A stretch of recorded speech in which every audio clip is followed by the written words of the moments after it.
Is the plan at corner, like, is Cormani ready yet? No. The plan at corner is cornerback committee. That's why we practice. We're going to see who steps up and takes over that role. What's holding Cormani back at this point? He is. All right, that's Deon Sanders on his big win of the 2023 recruiting cycle. That is five-star corner Cormani McClain. Now, despite the five-star status and the depleted secondary for the Buffs right now, McClain's snap count looks like this. 14 total for the season. That's 10 on special teams and just 4 on the defensive side of the ball. Let's bring it back in studio to talk a little bit more about this. I have my friend Smoke Dixon joining the conversation, our new national college football analyst. And Smoke, you hear Deon saying that the reason he is not playing is because of him. What does he mean by that? Well, as I get back into my cornerback talk, what that means is they don't trust him. He lacks trust, he lacks discipline, or the ability to focus on his job and his assignment. Back in my coaching days and also in my evaluation days with the Buffalo Bills in the NFL, talent had to equal the tolerance. What I mean by that is this. The talent is a player. You know, he's fast, he can catch, he has great ability to react on different routes. But the talent and the tolerance are matching right now. And the tolerance part of it is the behavior, his actions within the team. Is he doing the right things within the team for him to progress and for the coach to trust him to put him on the field in critical situations? I think this is all about standards, right? What standard do you want to set if you're Deon Sanders in your prime time, right here at Colorado? And he talked about building this program, built to last, built to win, sustainable success. Cormani McClain is a great example of this. He is a five-star, one of the best corners in the country, a guy that everybody wanted. Alabama wanted him, Miami wanted him, and you look around the signals of the recruitment, there were some things that were uncovered during that recruitment that you could consider red flags, right, when you're kind of going into that intangible part of the process. Right now, Deon Sanders is getting his money worth. He's trying to get this guy up to a certain point that says, hey, it's more about talent. It's not all about that, right? It's got to be preparation. You got to be coached up. You got to come in. You got to be ready to learn. You got to be ready to play every single day. So listen, there might be a need for Cormani McClain to step up and have to step into that hole and be ready to play right now. But Deon Sanders not going to give it to him. He's played 14 snaps this season, and they need him desperately. That tells me that something is wrong there. There's a connection that is not happening between Deon Sanders and Cormani McClain, so we'll see what happens. You mentioned it. We have him as a five-star, the #1 player at his position. He has all the talent in the world. So, you know, you could put on your recruitment hat, but also the fact that you work on the rankings. I mean, how do we factor in maybe evaluating those intangibles, those things you don't see on tape, into the rankings process? It's very difficult. You're talking about a very objective part of the process. And what I mean by that, it's all film and it's a lot of supplementary data points, right? How fast is a guy? How big is he? How strong is he? A lot of this stuff you can measure. It's tangible. A lot of the stuff that we're talking about, it's intangible, right? Yeah, sure, I might have information on Cormani McClain, but do I have that on corners 2 through 10? Probably not. There's 246 other players that I got to worry about in the top 247, not to mention another 1,000 guys outside of the top 250 that we need to evaluate. So this is a very difficult thing to do, to apply one standard to one player, not to the other.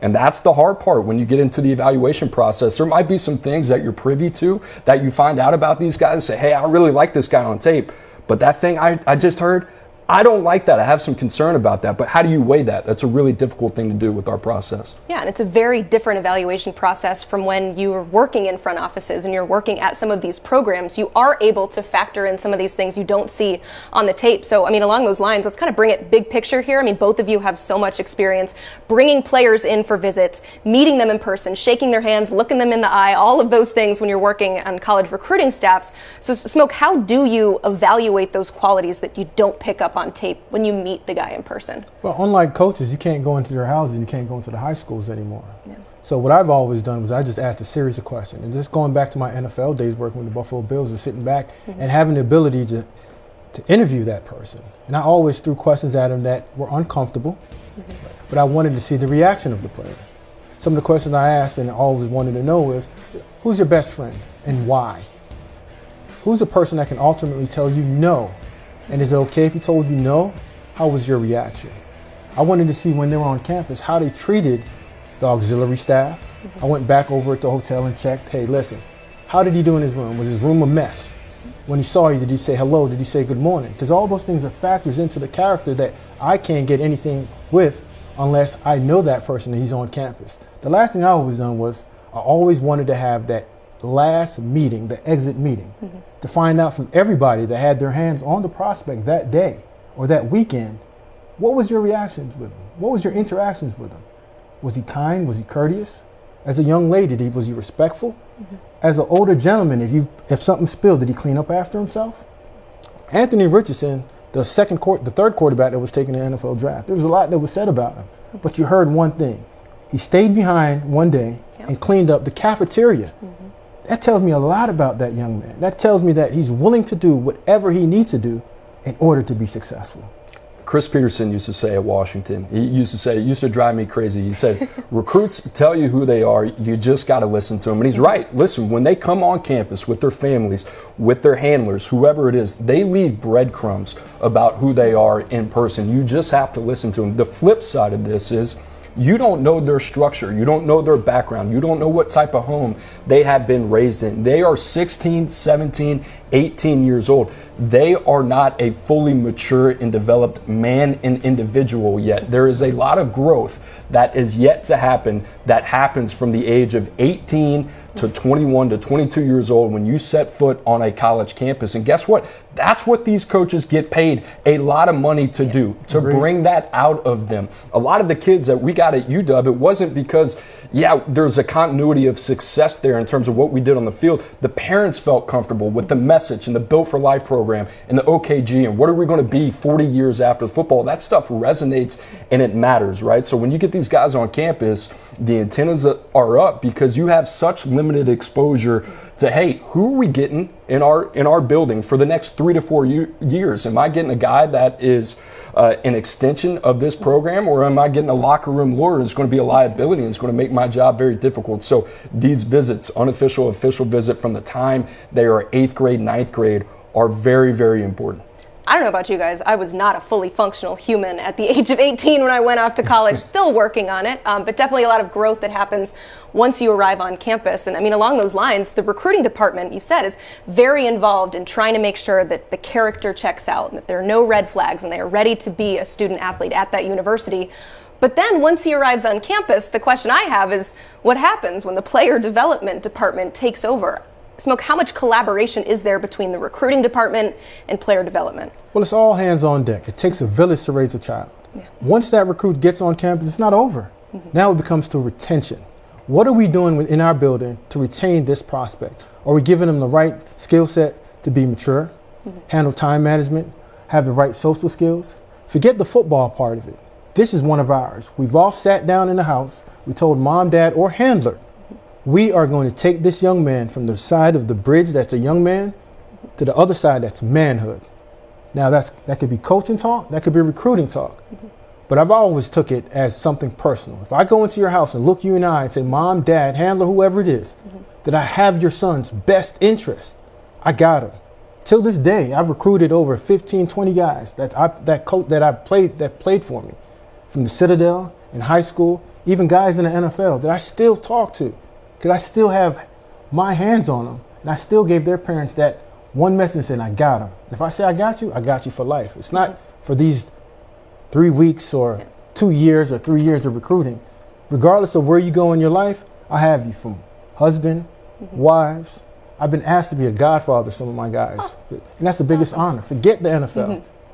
It's when you come back and say, Smoke, I appreciate you. Can you write me a letter of recommendation? And can you be one of my references? That says something about yourself. It's a full team effort, right? The onus is on everybody in that building. It doesn't matter whether you're a strength conditioning coach, doesn't matter whether you're in a recruiting department, whatever it is, your job is to make sure that these guys feel comfortable while they're in your building. And there's a reason. A lot of these strength coaches and directors of player development, they get paid a lot of money to do what they do. And it's not that they can only just get the team physically fit to play. They are there to put their arms around these guys while they are away for 3 to 4 years. And we talked about that maturation gap, right? For 3 to 4 years from that time you're a freshman to that time you're a 4th or 5th year, or you're 3 years and gone to the NFL, right? A lot of who you are going to become is going to happen during that time. So everybody has a role in those buildings, and guess what? That's a really important position. That's why it's important in the hiring process. You bring in good people that are a reflection of who the head coach is and who that program wants to be. And everybody's got to be aligned, right? Everybody's on the same page. And everybody has a role. Yeah. And everybody's role is ultra important, no matter if it's a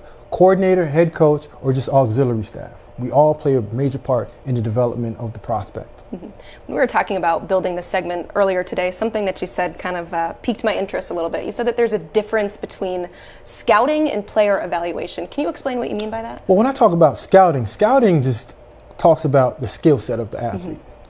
Height, weight, measurables. How does he play the deep ball if we're talking about a cornerback? You know, what's his reactionary time? And then all the scout does is just puts a quantitative adjective on that, a 1 or 2 or 3 in the ranking. When you talk about an evaluator, you're talking about evaluating a prospect, not just a player.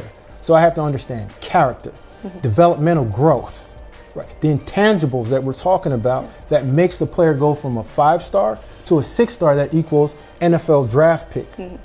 So now the evaluator can also now put a value on that talent. So that's a difference between a scout and evaluator. The evaluator takes it all the way through the process from character to play, development, and now puts a value on that player moving forward. And a lot of people get that confused. There's a lot of scouts. There's only a few of us that are considered true talent evaluators. That's the prospect, just not the player.